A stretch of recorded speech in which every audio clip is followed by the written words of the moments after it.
to Madam Wow YouTube channel. Today we are going to start off with the GDP and welfare. What is GDP? GDP का मतलब होता है कि India एक domestic territory है, उस डोमेस्टिक टेरिटरी के within goods and services की प्रोडक्शन हो रही है. अब ये goods and services are directly produce to satisfy the needs of a consumer.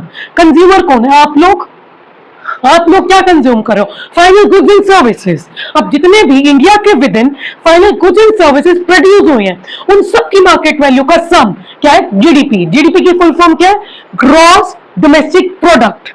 Right. अब हमें बताना है कि क्या ये जीडीपी सबका वेलफेयर करती है कि नहीं. राइट. अब देखो, अगर मैं वेलफेयर की बात करूं तो वेलफेयर कौन सी जीडीपी करती है? Real GDP. Why?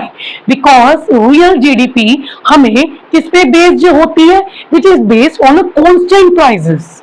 And real GDP shows कि हमारी जीडीपी क्यों बढ़ी है? Because there is increase in the physical output of a country. क्योंकि देखो बेटे, प्राइस तो कांस्टेंट रख दिए, ठीक है. जीडीपी कैसे निकलती है? Price into quantity.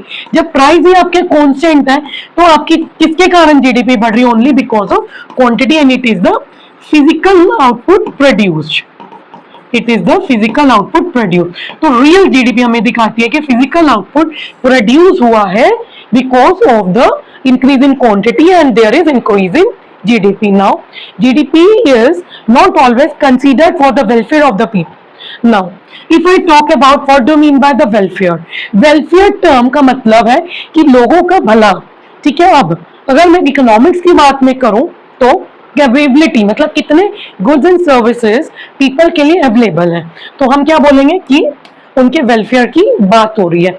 वेलफेयर के अकॉर्डिंग अगर मैं बात करूं, वो क्या कहता है कि ability of goods and service पर पर्सन मीन्स कि कितने गुड्स एंड सर्विसेज एक कंट्री में रहते हुए एक पर्सन के लिए अवेलेबल है. ठीक है. जितनी ज्यादा जीडीपी हायर होगी तो हायर जीडीपी का मतलब according to welfare we are saying that there will be greater ability of the goods. Because welfare का मीनिंग यही है कि कितने गुड्स एक पर्सन के लिए इस वर्ल्ड पे या इंडिया में अवेलेबल है. ठीक है. अगर मैं एज अ वेलफेयर की बात करूं तो जीडीपी ज्यादा होने का मतलब कि ज्यादा क्वांटिटी में गुड्स हर पर्सन के लिए अवेलेबल है. So let's talk about the limitation. बेटा पेपर में 12वीं में एक क्वेश्चन आता है जो आपको अंडरस्टैंड करना पड़ेगा. वो ये क्वेश्चन आता है कि there is move to life than GDP. Means एक मूव ले रहे हो आप लाइफ की तरफ but which is better than GDP. So in the above statement explain how GDP as an index of welfare is not suitable. means GDP as a welfare की बात करें तो ये सूट नहीं करा क्योंकि जीडीपी से ज्यादा जरूरी हमारी जिंदगी है. तो ये आपको एक्सप्लेन करना है जो आपके एग्जाम में पक्का आएगा क्वेश्चन. इसी स्टेटमेंट बना के 4 to 5 मार्क्स का. ठीक है. अगर आज आप ये वीडियो समझ लोगे शॉर्ट में तो आपके 4 या 5 मार्क्स पक्के हो जाएंगे. तो लिमिटेशंस क्या है जीडीपी एज अ वेलफेयर की, वो को भी यही सेम वर्ड्स में जो मैं एक्सप्लेन कर रहा हूं आप लिख के आ सकते हो और you can get full marks in the above question. So देखो, सबसे पहले लिमिटेशन जीडीपी की ये है कि इट इग्नोर्स द वेलफेयर. ठीक है. टोटली इग्नोर हो रहा है वेलफेयर. देखो, सबसे पहला कि आपकी जीडीपी फॉर एग्जांपल बढ़ गई. ठीक है. जीडीपी बढ़ गई क्योंकि आपने क्या किया? रिचर्स को इनकम ज्यादा दे दी और पुअर को इनकम कम दे दी. तो रिचर और रिच हो गए, पुअर और पुअर हो गया.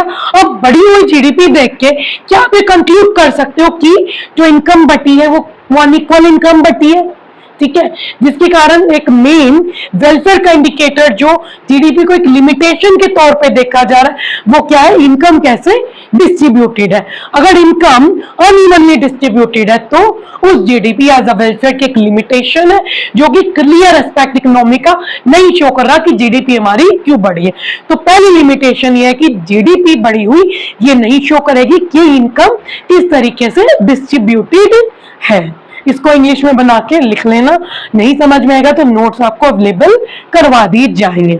ठीक है. अब दूसरा कंपोजिशन ऑफ जीडीपी. देखो, जीडीपी का क्या मतलब है कि कितने गुड्स एंड सर्विसेज फाइनल वाले प्रोड्यूस हुए डोमेस्टिक टेरिटरी के विद इन, उनकी मार्केट वैल्यू ले ली. अब गुड्स हमें कौन से होने चाहिए? सबके वेलफेयर के लिए गुड्स होने चाहिए. अब आपकी जीडीपी बढ़े डिफेंस गुड्स प्रोडक्शन के लिए. ठीक है. कंट्री में बॉम्ब्स बन रहे हैं, बॉम्ब्स, बहुत सारे बॉम्ब्स बनी जा रहे हैं कंट्री में, ठीक है, और एटॉमिक वेपन्स बन रहे हैं, और इनके कारण आपकी जीडीपी बहुत ज्यादा बढ़ रही है। तो वो चीज तो गलत है ना। प्रोडक्टिव होनी चाहिए फाइनल गुड्स एंड सर्विस की, और आप जीडीपी बढ़ा रहे हो वेपन्स प्रोड्यूस करके, सिगरेट या तंबाकू या ड्रग्स की प्रोडक्शन करके, तो इसलिए कंपोजिशन ऑफ जीडीपी बढ़ी हुई जीडीपी नहीं दिखाती। So therefore composition of the goods will be treated as a limitation to the GDP as a welfare, right. Non monetary exchange means जो जीडीपी में ओनली वही वैल्यू आएगी जो मनी में इंट्रोड्यूस है, मतलब मनी में उसको हम नाप सकते हैं, मेजर कर सकते हैं। So first of all if I am talking about there are some important non monetary transactions, like consider करो कि जो आपकी मदर है, मदर जो फूड बना रही है, उनका रोल कितना इंपॉर्टेंट है आपके फादर की लाइफ में, आपकी लाइफ में, but still the services of mother is not counted. आपकी मदर आपको पढ़ाती भी है।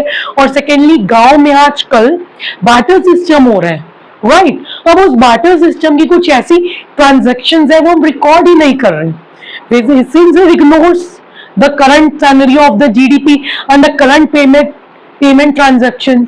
And the secondly most important thing is that कि somehow in the villages farmers वगैरह को we are paying their wages, जो वो मेहनताना कर रहे हैं, अपनी मेहनत कर रहे हैं, उनको पेमेंट हो रही है कैश और टाइम में, still that is ignored in calculating the GDP. So non-monetary transactions are ignored, which is the biggest limitation of the GDP, right? Now externalities, देखो बेटा externalities क्या होती है? एक्सटर्नलिटीज ये वो चीजें होती हैं जो कि उन्होंने सोसाइटी में गार्डन्स बना दिया, सोसाइटी के शर्मा जी ने गार्डन बना दिया, तो इसका बेनिफिट सारे लेंगे, बट ये चीज तो हम जीडीपी कैलकुलेट ही नहीं कर रहे, जिसका बेनिफिट सारे ले रहे और सारे इंजॉय कर रहे, वो कौन सी है हमारी पॉजिटिव एक्सटर्नलिटी, और इस सर्विस के लिए no one is paying, right. Now negative externality क्या होती है कि इनडायरेक्टली हार्म कॉज करती है सेकेंड पार्टी को। देखो मेरे फैक्ट्री के पास, ठीक है, मेरी फैक्ट्री में बना रही हूँ, काम कर रही हूँ, अब मैं बहुत ज्यादा टॉक्सिक पोल्यूशन छोड़ रही हूँ, वो भी पानी में, उसका नुकसान किसको हो रहा है? फिशेस को, और एनवायरमेंट गंदा हो रहा है, but I am not the paying the penalty for it. So एक एक्सटर्नलिटी कॉज हो रही है जो कि नेगेटिव इंपैक्ट डाल रही है। तो एक्सटर्नलिटी क्या होती है? इंपैक्ट डालती है एंड नो वन पे द पेनल्टी, ठीक है जी। ये हमारी क्या आ गई? Negative externality. तो याद रखना कि पॉल्यूशन